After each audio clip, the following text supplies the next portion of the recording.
Time for an oil change?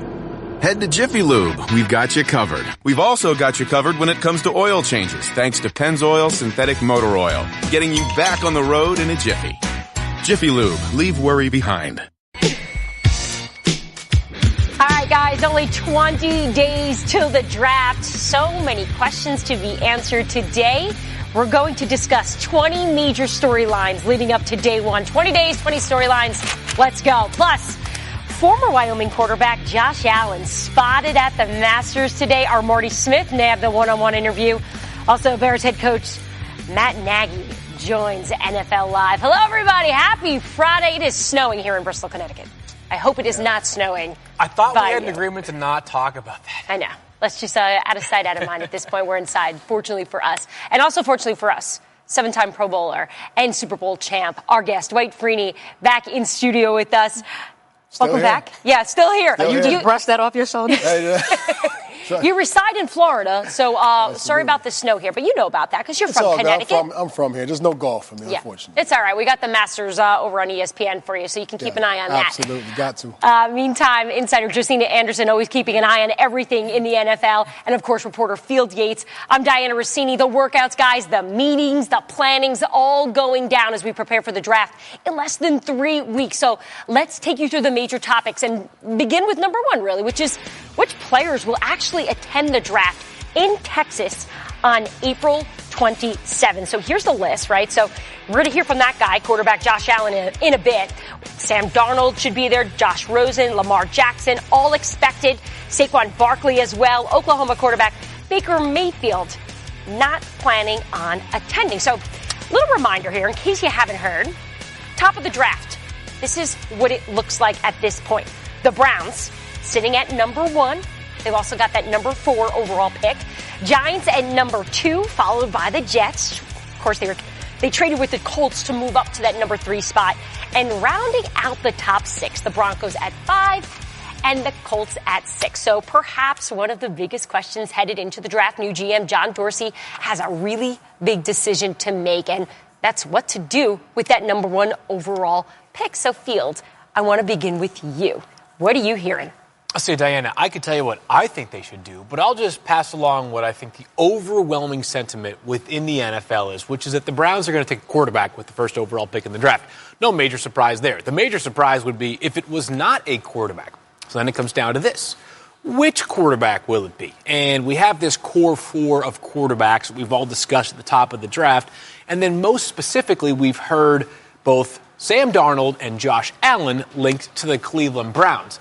At this point, the answer sort of lies in who you ask. Some people think, hey, Darnold's the guy that I prefer. I bet the Browns feel the same way. Others feel as though Josh Allen has so many of the tools, even if slightly unproven and untested over the past couple of years, that he's the guy. Quarterback, though, that much we know. Well, I was going to be courteous and let the 7-time, 900-time Pro Bowler go next. So go ahead, Dwight. Well, this is how I feel about it. I feel like they should go running back. Okay. I think because of the fact that it's not as deep at the running back position, you can get a guy like Saquon, who's an unbelievable talent, and then you can come back with a quarterback on pick 4. So you can still get a quarterback. You already have a quarterback that's there. All right. So you get a running back and then get another quarterback at 4. That's what I like. Yeah, there's only 2 other people I've heard say that on this show, and they're brothers, Tim and Matt Hasselbeck. And they got a lot of heat on Twitter when we tweeted that out, because most people believe that the Browns need to go with the quarterback spot.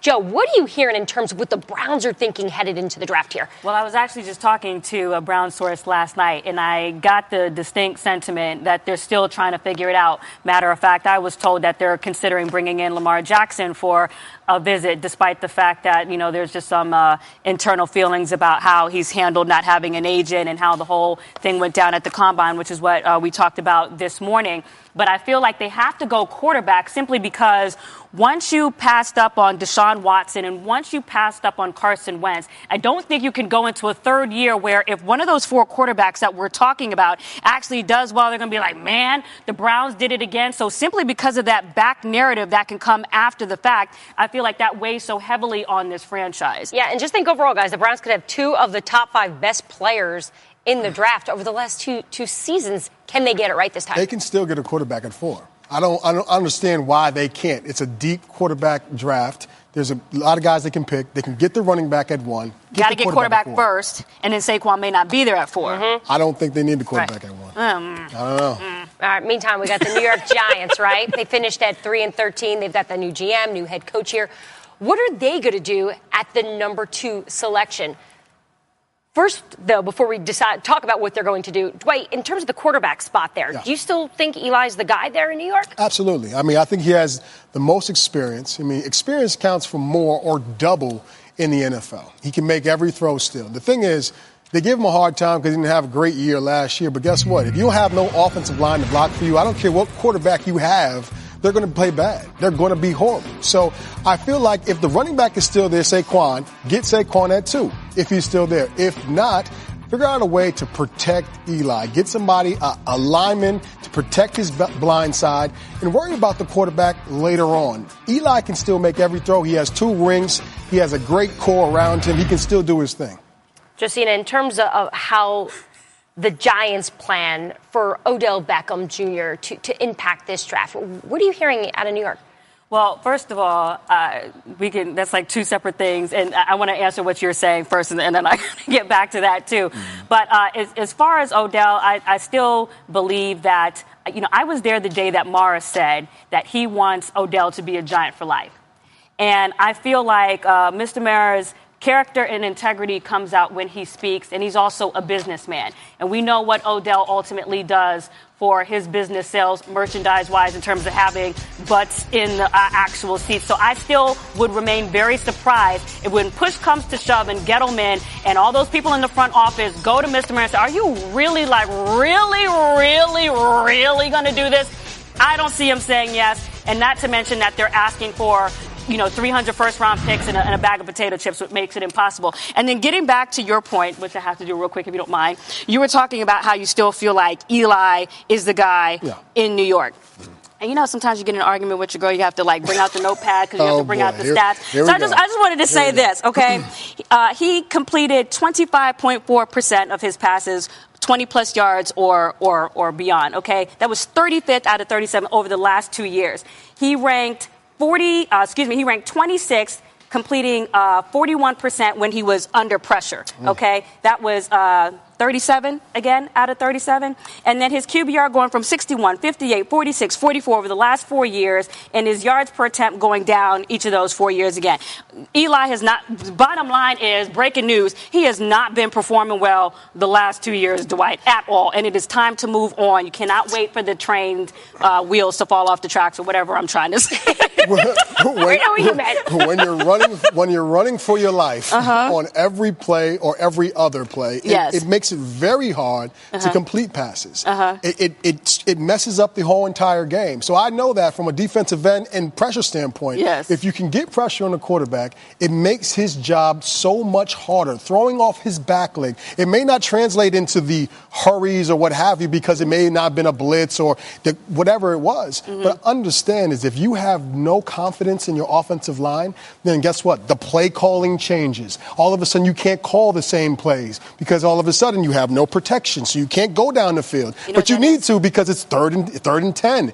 That's the issue. I don't think it's Eli. Well, Russell Wilson, actually, Aaron Rodgers run around the offensive line. You know what? Actually, if you have no offensive line, yes, you should run. You should have a running guy.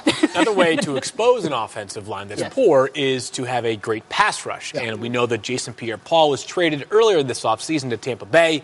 Bradley Chubb is, in some people's estimates, the best prospect in this class. And the North Carolina State defensive end should almost certainly be available for the Giants at number 2. Their GM, Dave Gettleman, certainly has a great affinity for drafting offensive and defensive linemen. He arrived at NC State as a linebacker, finished his career as a defensive end.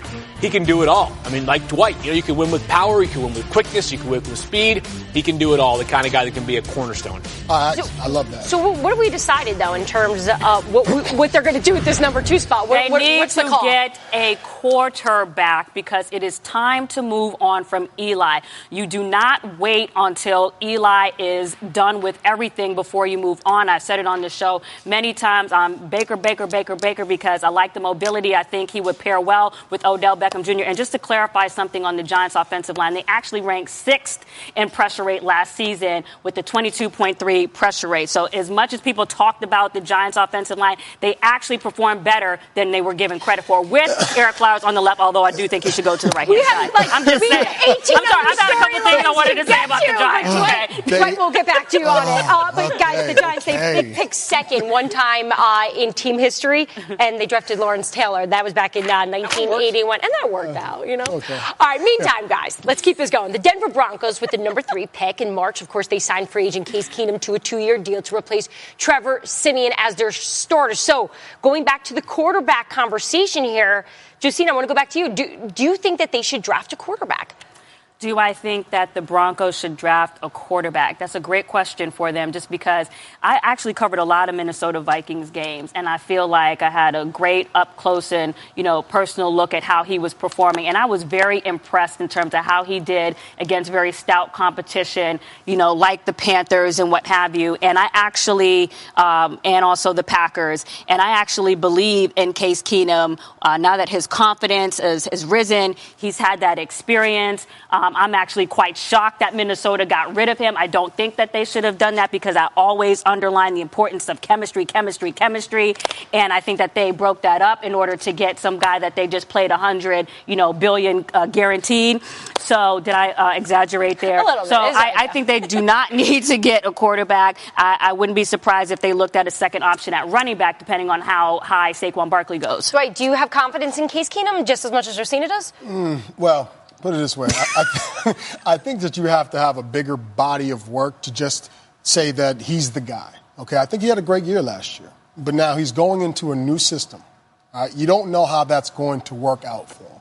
Right? So if I was the Broncos, I would definitely get a quarterback just to hedge my bet, just to make sure I have a guy, because you never know. Something could happen, injuries can happen, but the system may not work out. So you might have to get a young guy. Here's what Case Keenum allows the Broncos to do. It allows them to let the draft fall to them, which is not something that every team in the NFL can say. The Jets knew that, and they traded up from pick 6 to pick 3 to seize the opportunity. For the Broncos, if one of these core 4 quarterbacks is their preferred option, and he's there pick 5, you should take him because Case Keenum is going to be your starter next year, but he's on a 2-year deal. That's not it's a short-term relationship in NFL quarterback standards. But if your preferred quarterback is not there, maybe Bradley Chubb is there, maybe Saquon Barkley is there, Quentin Nelson, whoever you think is your best option.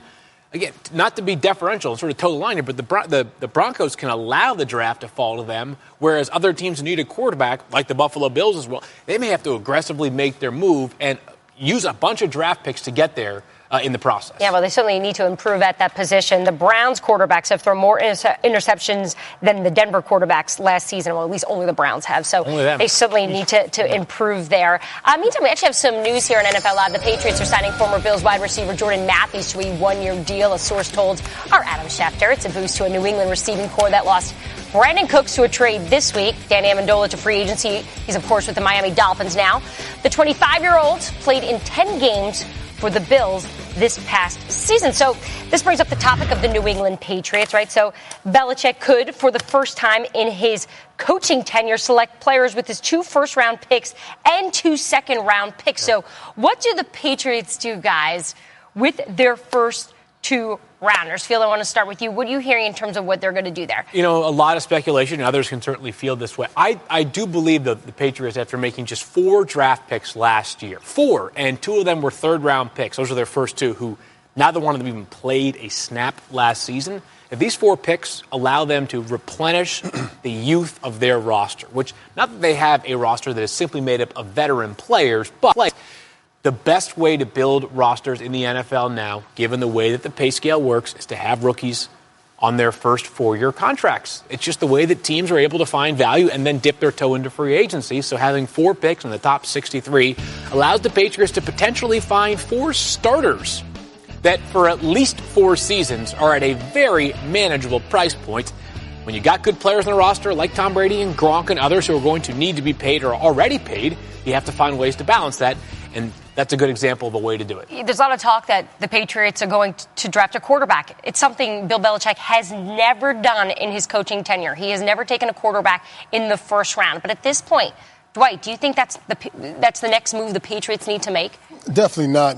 I think that they have holes other places. And I agree with you, man. I feel like, you know what, get some picks here. Get some quality players to add depth to certain positions. I didn't know that they picked 4 picks last year and none of them played. So that means even more that they need depth. They need some young guys to get out there and play. So keeping these 2 picks would probably be the best thing they do. They have a great history, of getting guys late in the draft, from a quarterback perspective, and developing those guys. I think there's no better system to do that in the Patriots. Yeah, go ahead. Oh, no, I was just saying that, they have an opportunity actually to get a very mobile quarterback falling down at where they are in the first round, and that could actually add some, dynamic aspects to their offense outside of what they don't get with the, powerful arm with Brady, whether Baker Mayfield falls, whether Lamar Jackson falls. They could add someone like that could also open up the offense for Josh McDaniels. And I would also like to see them get a bruising running back. I think they lost a little bit of that up the middle and in the red zone when they lost LeGarrette Blount. I think they underestimated a little bit of that with him going. At that point, he was leading the league in touchdowns for a running back with 18, and you gave him up and basically got $2 for the Eagles, picked up a Super Bowl ring, and now he's going to make the Lions a Super Bowl champion because, what have we talked about? Everywhere he goes, years, right? Right, is where the Super Bowl champions go. But, I would like to see them get a running back and a quarterback as well. And if you're wondering about the receiver position, because they've obviously lost some players, that being Brandon Cooks, Danny Amendola, as we mentioned, Belichick has only drafted 1 receiver in the first round, and that was Derek Alexander. That same year, they had 2 first-round picks as well. So we'll see if history will repeat itself, or he'll just do what he always does, which is build on the defense there. Ryan! I don't know how else to say this, so I'll just say it. What is it, Linda? I think we should see other people. Are you breaking up with me? On a roller coaster? Well, we do have a lot of fun. Maybe we should stay together.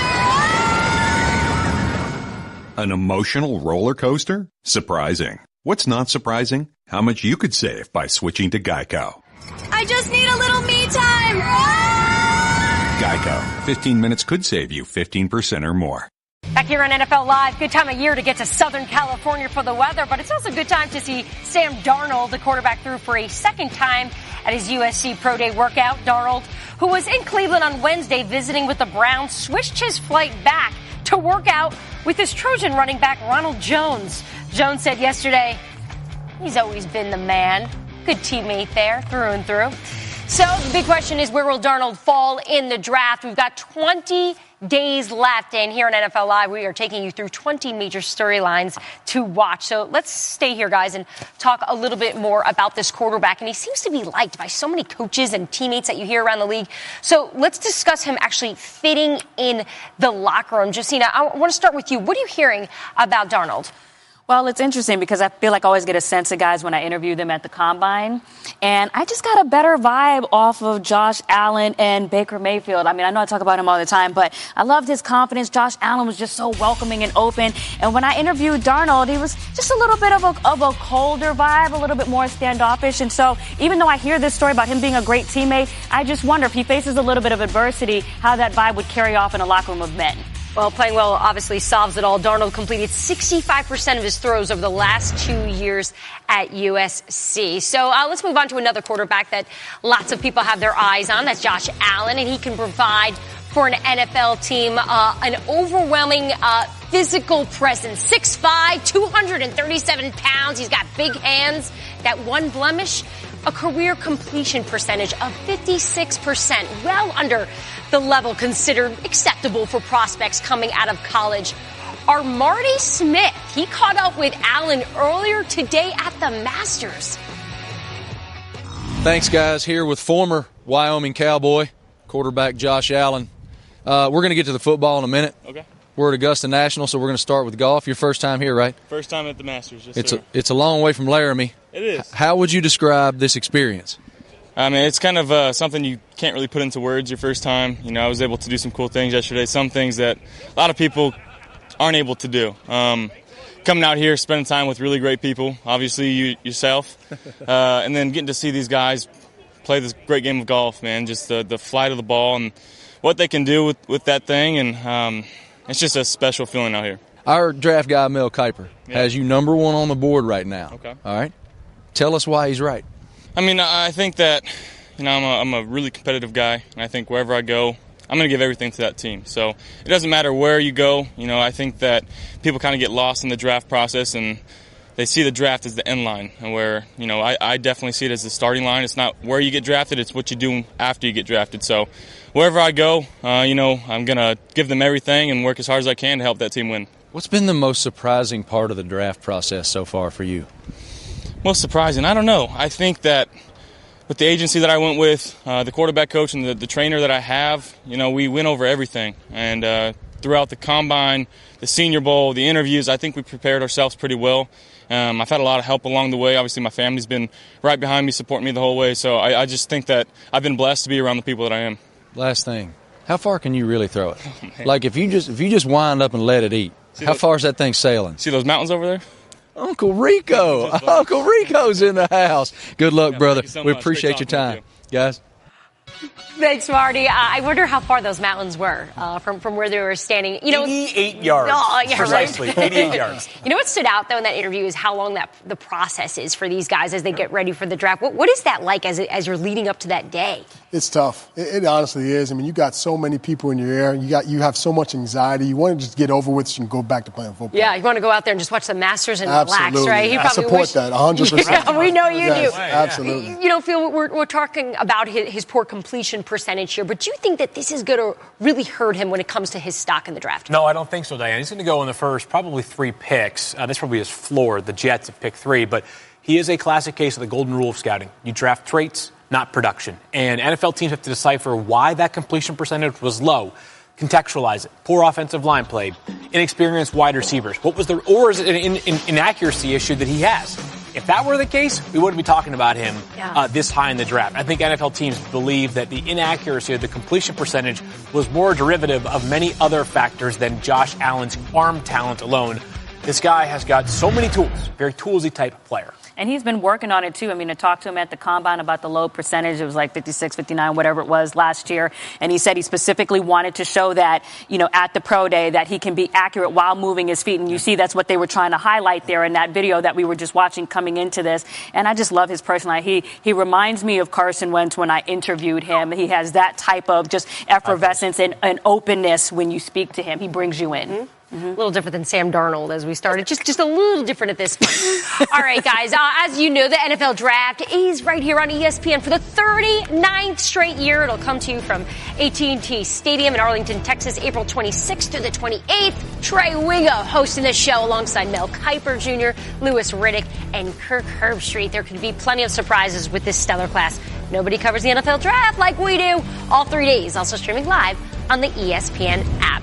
Back here on NFL Live, 20 days to the draft, so we are going through 20 of the biggest storylines. And, of course, one of those storylines are where are all those young quarterbacks going to fall, like this guy, UCLA's Josh Rosen. Boy, his former head coach, Jim Mora Jr., certainly got tons of attention in an interview saying that he needs to be challenged intellectually because he gets bored easily, basically just saying he's a millennial. So with those quotes being out there, and obviously his head coach knows him well, Phil, do you think that's going to affect his draft stock? I don't think so, Diana. And I think that although that quote has been discussed ad nauseum over the past probably week or so in the media. And it's fair because you very rarely hear a head coach of a quarterback headed into the draft talk so we could call it poorly of his starter. But I think the reality for NFL teams is that some of their evaluation of a player from his character standpoint is talking to those around him, but also you really got to dig your heels into these guys or sink your teeth into these guys during the process of interviewing them at the Combine, bringing them in for your 30 pre-draft visits, conducting private workouts. So I think that Josh Rosen's personality actually might wind up being one of his great strengths because the reality is, they're talking about it's never easy for rookie quarterbacks to assimilate into the NFL. And when the going gets tough, a guy who maybe has some stubbornness to him in a good way might be exactly what you need for a team that's going to be turned into a rookie quarterback early on in his career. Because if you got thin skin and you're easily impacted by others' words or feelings, good luck in this league. It is not for the faint of heart. Dwight, when you hear about these characteristics of this young quarterback like Josh Rosen, and you know the challenges of the NFL. Do you think that those characteristics are going to help him or hurt him once he gets into the league? The thing is this. I think that a lot is going to be thrown at him once he gets in the NFL. He's going to understand the pressures and what goes along with it. I don't think there's going to be an issue of trying to find ways to motivate this guy to play this game. I mean, the game in that position, especially the quarterback position, comes with so much stress and different things that you have to do. He's going to be overwhelmed with the amount of things that is going to occupy his time. So I don't think, and I don't read too much into this. We'll see what happens, but I think he'll have enough to handle. Then we have Baker Mayfield, right? Gotten lots of attention there, some comparisons a few months ago to Johnny Manziel. I feel like that's quieted down just a bit at this point, but it seems that Arkansas arrest and the sideline incident at Kansas perhaps could haunt him a little bit headed into this draft. So with all of that being said, is he still a risk for a team? Josina, just from talking to guys in the league, what's their thoughts on Baker Mayfield at this point? Well, first of all, I think the comparison to Johnny Manziel is very unfair. You have to grade and evaluate each guy individually. I also think if you need a quarterback and you think that this guy is special, that you have to go after him. And the analogy that I would use is last year with the Giants. If you remember what happened with Laramie Tunsil when he started to fall because that video came out in the middle of the draft.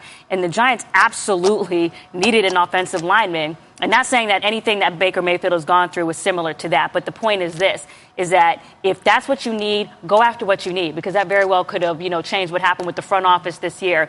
And I think that I talk so much about the leadership characteristic and chemistry and having confidence, particularly your first year, like what the quarterbacks did in 2012 when Andrew Luck and RG3 came out, and those guys were able to be, perform in their first year. I think that he has that swag and that he also has that confidence, let alone the arm that I saw when they played, in their postseason, so to speak, to deliver his first year. He strikes me as the kind of quarterback prospect that there won't be any gray area. You're either really turned off by what happened with Baker Mayfield in that Kansas incident and the arrest that you referenced in Arkansas, or you absolutely love the guy. You love the confidence he exudes. You see right here, he plants the flag at Ohio State after beating them in Columbus, the kind of player that every single person on his team absolutely loved and was sort of gravitated towards. Dwight, when you're watching this video, Dwight, what do you see? Do you like this? You like this attitude? Well, I don't really like quarterbacks in general because I'm a defensive end, and that's just what it is. I mean, I like the fiery side. I think he has a past that, yes, it happened. You can't erase it, and unfortunately, you get judged by that in this draft process. Okay, it's not going to go away. It is what it is. Now, I think he's going to be a good player. I like his attitude about things and really going hard and not caring, and you're going to need some of that. There's a fine line though. You have to make sure you keep that right there on that line, because you can go the other way fast, especially with all the pressures that come with this guy. You certainly can't go back. It seems that all these quarterbacks in this draft are getting attention for different reasons. Quarterback Lamar Jackson, he's getting attention because he seems to be difficult to track down. Of course, we know by now he doesn't have an agent. His mom is representing him, and some teams over the last week we've reported have had a hard time basically just getting in touch with him to set up workouts, set up interviews and meetings. So how do you think that this process here can actually hurt him, Dwight? Do you think it will hurt him when it comes to his draft stock? I don't know so much about, the agent and that whole deal, because in the beginning, it doesn't play that much of a part of what happens. Now, the 40-yard dash, not doing those things, that can hurt you just a little bit, But as far as the contracts in the first 4 years or what have you, it's pretty much cut and dry what it is, So I think it's determined on what he does in that pro day, how he performs there, and I think he's going to do well there. I just don't think Isn't he hurting himself, though, by missing phone calls to perhaps meet with the team that could be interested and maybe take him higher than maybe he would have? I think that hurts a little bit, but I don't know if a team is just going to just say, you know what, forget this guy just because he didn't, he may have messed up on a phone call or something wasn't handled right.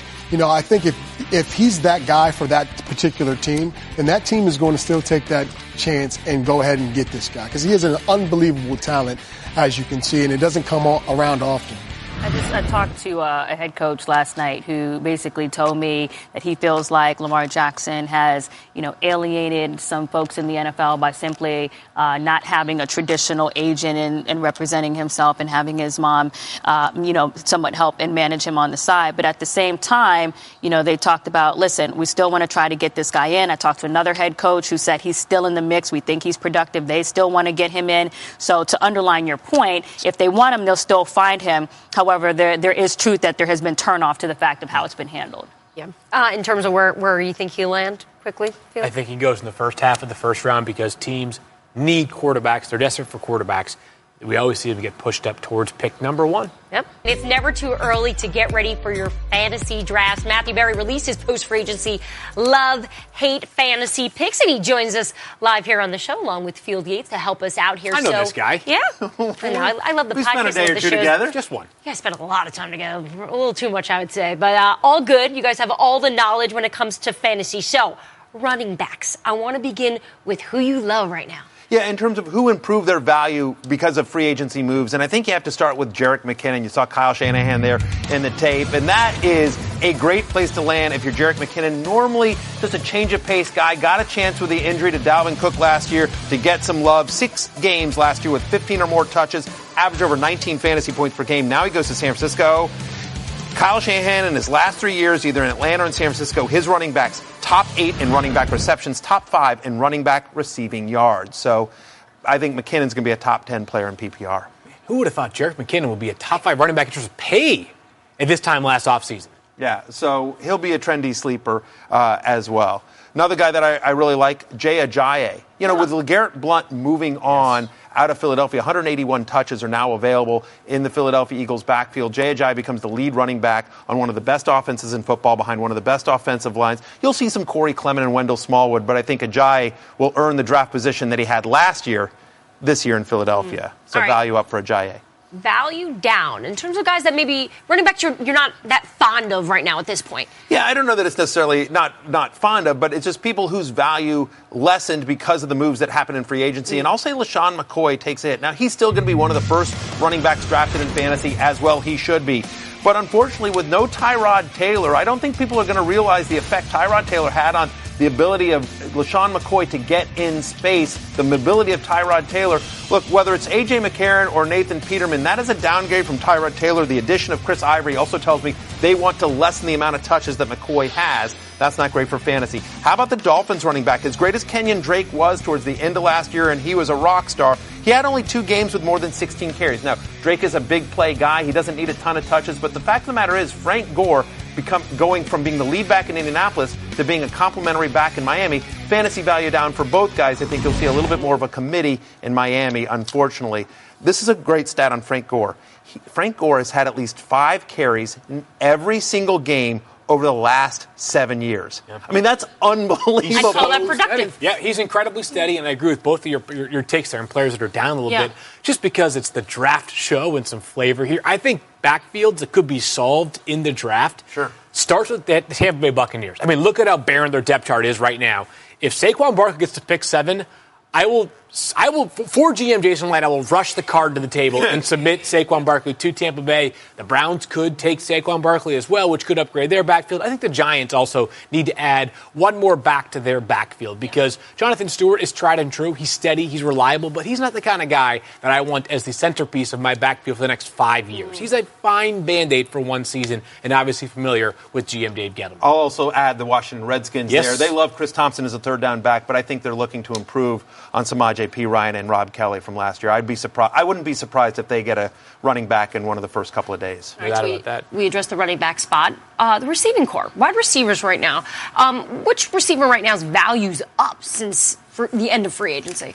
Well, there's quite a few, but I got to go with Devontae Adams, who leaps into the top 10, no question about it. Did you know since 2010 the leading receiver for Green Bay in terms of receiving touchdowns has averaged over 11 touchdowns a year? Devontae Adams, the only guy in the NFL with 10 or more receiving yards each of the last 2 years. No Jordy Nelson there. He becomes the number 1 target for the best quarterback in football with Aaron Rodgers. Graham will get some red zone looks, but Devontae Adams in the top 10. How about Demaryius Thomas and Emmanuel Sanders? All due respect to Brock Osweiler and Paxton Lynch and, Trevor Siemian. Case Keenum is a significant upgrade over all those guys. I think instead of trying to hide their quarterback, which they've done in recent years, they'll tailor their offense to what Case Keenum does. So Demaryius Thomas and Emmanuel Sanders, by getting Case Keenum there, I think both improve their stock quite a bit.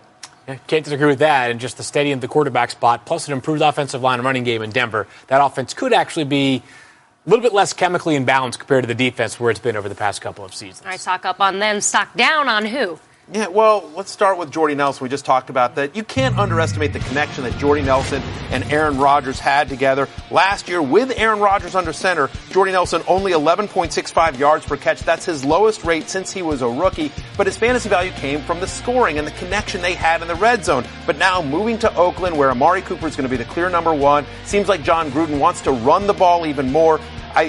Significant stock down, unfortunately, from Jordy Nelson going from Aaron Rodgers to Derek Carr. And how about Brandon Cooks? As good as Jared Goff was last year, and he was fantastic, I'm sorry, going from Tom Brady to anyone, that is a downgrade. Cooks is going to take the Sammy Watkins role in Los Angeles, which is a nice role, and it's a great trade, I think, for the Rams. But you've got Robert Woods, Cooper Kupp, Todd Gurley out of the backfield. To me, at best, he's the fourth option on a team that is going to run when they're ahead. So, unfortunately, Brandon Cooks, his fantasy value takes a hit as well. Yeah, again, I agree with both of Matthew's assessments there. I also say that while we are looking towards this draft, 20 days away, I'm also curious if the light bulb goes off for any of these players that were drafted in the first round last year as wide receivers. I was on the Corey Davis will eventually break out train throughout all of last season. Mike Williams obviously dealt with the injury at the beginning of last season. And then in terms of possibilities, look again at the Buffalo Bills and Carolina Panthers depth charts at wide receiver. It's there's not a lot of other players that are competing for targets right now. Zay Jones, obviously the curious off-field incident just a couple of weeks back in Los Angeles, but from an ability standpoint, he was viewed coming into the NFL as a polished product out of East Carolina. We didn't see it last year, but perhaps with a new quarterback, maybe a more evolved passing game in 2018. I remember covering the Titans this year, and every time Corey Davis would do anything good, I'd be like, go Field. He was right on that one. Good prediction. We'll be right in 2018. Yeah. You'll get it. I have confidence in you guys. It's a normal day. You're rushing out the door to get to work on time when suddenly, there it is, the dreaded service light. So what is it this time? Tire pressure, low coolant, time for an oil change? When it comes to service lights, head to Jiffy Lube. We've got you covered. Drive in today and make the switch to Pennzoil. Ask for Pennzoil Synthetics, getting you back on the road in a jiffy. Jiffy Lube, leave worry behind. Back here on NFL Live, 20 days to the draft. We are getting ready for our fantasy teams already. Can you believe it? Matthew Berry released his post-free agency love-hate fantasy picks. Back with us now alongside Field Yates as well. So let's discuss some quarterbacks. We already talked about the running backs and the wide receivers. In terms of the QB, who do you love right now? Yeah, in terms of whose fantasy value improved the most with the free agency moves, well, Kirk Cousins. Remember, he was the sixth best quarterback in fantasy last year behind an injured offensive line. And all due respect, Stephon Diggs, Adam Thielen, Kyle Rudolph, Dalvin Cook out of the backfield. That is a better skill set positions than he had last year in Washington. 9 games indoors as well. I think Kirk Cousins, his value goes up a little bit. How about Tyrod Taylor getting out of Buffalo, now goes to Cleveland, which Buffalo is a run-first offense. This is going to be more of a pass-first offense. Jarvis Landry, Josh Gordon, David Njoku, Carlos Hyde and Duke Johnson at the backfield.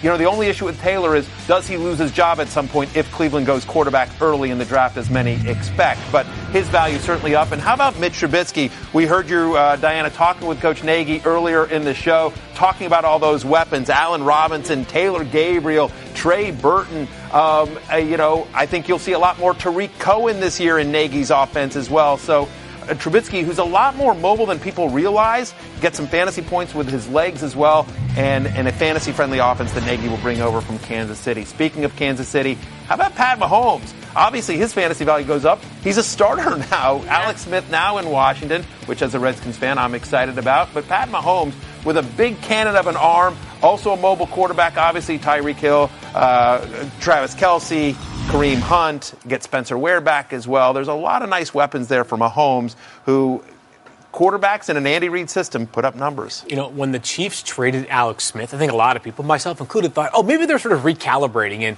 going to not necessarily tear this thing down, but like build it back up, maybe take a step back to take 2 steps forward eventually. And they signed Sammy Watkins, and it was a reminder that no. The reason why they're comfortable trading Alex Smith is because they're that confident that Patrick Mahomes is going to be a star. Oh, yeah. Not a good player, not a starter, a star. He has incredible arm talent, word we talk about a lot during the draft process. But you saw it's one start. I get it, small sample size, but looked very good against the Denver Broncos defense. And at that point was not necessarily its usual self, but still, this team has just a boatload right now of confidence in their incumbent, their new starter, I should say, in Patrick Mahomes. Would not be surprised if he's a player that is drafted in the top 10 of quarterbacks going to, as crazy as that sounds, top 10 of quarterbacks going into 2018. Well, I was going to say, a lot of people have Mitch Trubisky as kind of, could he be this year's Carson Wentz or Jared Goff, guy that takes a big step into sort of fantasy stardom. And I like Trubisky as a sleeper a lot. I have Mahomes ranked higher at the moment heading in. I think, to your point, when Sammy Watkins is your 4th option in an Andy Reid offense, like, good things are going to happen, hopefully, I think, for Pat Mahomes. Hopefully Matt Nagy took his earpiece out and isn't hearing you about his quarterback either way. Back here on NFL Live, where we've been almost as busy as the Chicago Bears. The first major move of their offseason was hiring their new head coach and former Chiefs offensive coordinator, Matt Nagy. They upgraded weapons for Mitchell Trubisky, signing a pair of interesting wideouts. Former Jags Allen Robinson signed on the first day of free agency, and ex-Falcon Tyler Gabriel joined soon after. The Bears also signed Trey Burton in free agency, a player rumored to be targeted for the Travis Kelce role in Nagy's offense. And with that, let's join Chicago Bears head coach Matt Nagy. Matt, thanks for joining us. You know, we heard last week you took your coaches on a field trip to Soldier Field. Why was that so important to you, Coach? Well, for a few reasons. You know, number one, it's a time for us to really bond and get to know each other as a staff. And we do that in the confines here at Hallis Hall. But let's step out of this building and let's go down to the city here and down to Soldier Field and understand this is where we're going to be spending a lot of our quality time on these game days. And the tradition and the history that's been played on that field. And I wanted those guys to have their hands on and just feel really what's gone on here from the city, the fans, the organization. I wanted our coaches to feel it. So when we get with the players and we talk about it, understand the why and understand when we're out there, man, this is some good stuff. And so they felt it. They had a good time, and then we proceeded to have some dinner afterwards, which was great. It was a great night. Yeah, I heard the food's pretty good out there in Chicago. And it sounds like you have a clear message with your coach. But with that, let's fast forward to this week where the team began off-season workouts. You held your first team meeting. How did you feel, really, just like a few minutes right before you had to stand up in front of your team for the first time as the head coach?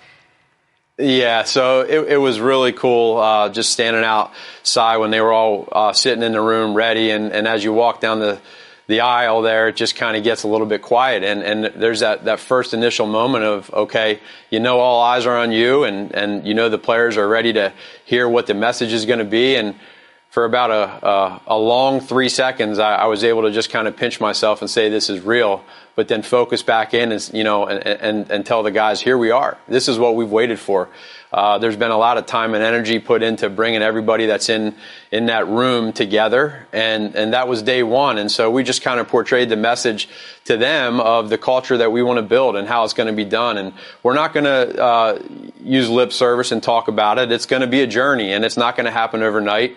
But with that, understand again now what we did it with the coaches. Let's do it with the players, and let's talk about George S. Hallis and understand who he is and what he's about and where we're at right now. And it's we're coming up here on 100 years of this franchise, and that's a special deal now. Don't take it for granted. And so we did that. We got into the culture part and then some standards and expectations, and it was so neat to see how bright-eyed they were and how into it they were, and I'll never forget it.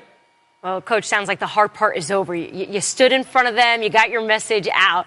I remember talking to quarterback Alex Smith last season about his production with you guys in Kansas City. And I have to tell you, he would not stop talking about you. He brought up your name over and over. And I know it's early here, but Can you point out any similarities that you've seen between Alex Smith and Mitchell Trubisky?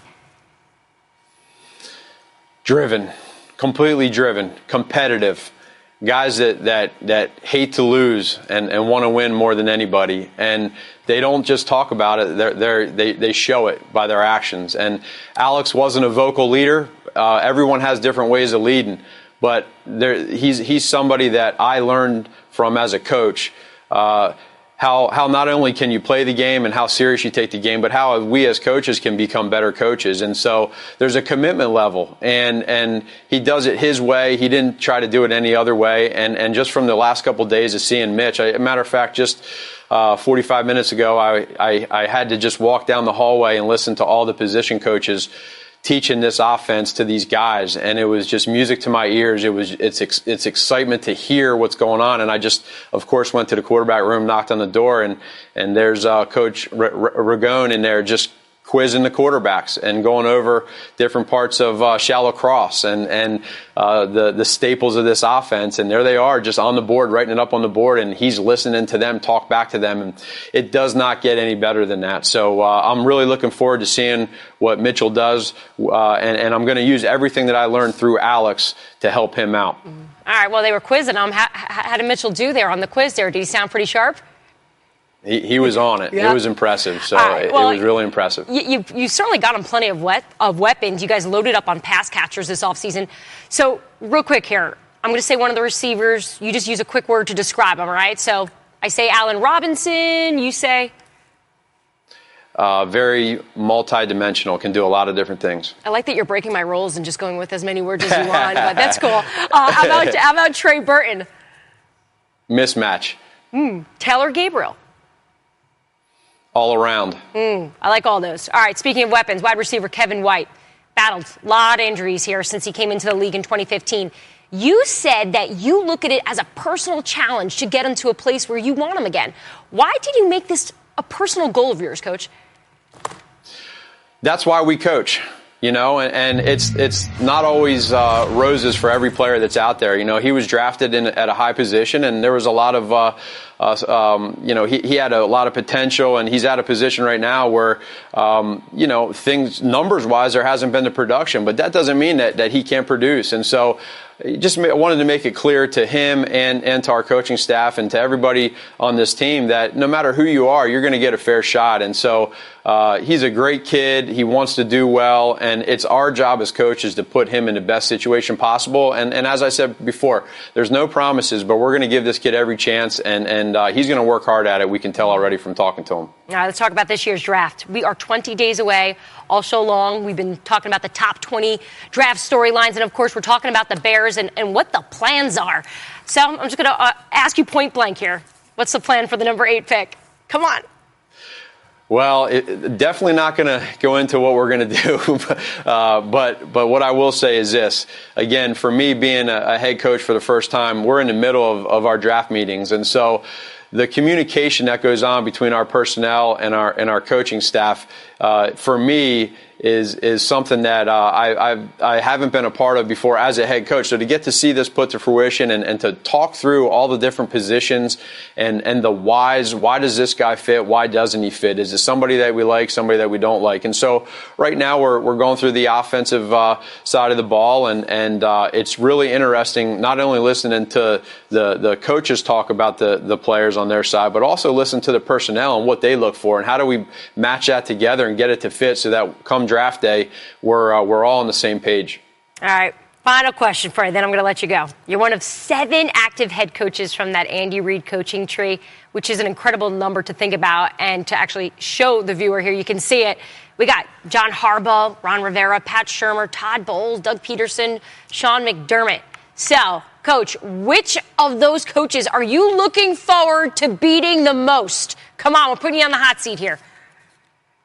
Doug Peterson. Why? Because he's got that Super Bowl ring? He's got that Super Bowl ring, and he down at the owners' meetings, I could tell he was happy and giddy about that, which well deserved. Is so happy for him. But I have so much respect for every one of those guys that you just showed on that tree, and the ultimate respect, obviously, for Coach Andy Reid. He's my mentor. He's taught me how to coach the game of football. I owe everything to him, and it speaks for itself. These guys that are out there and what they've done.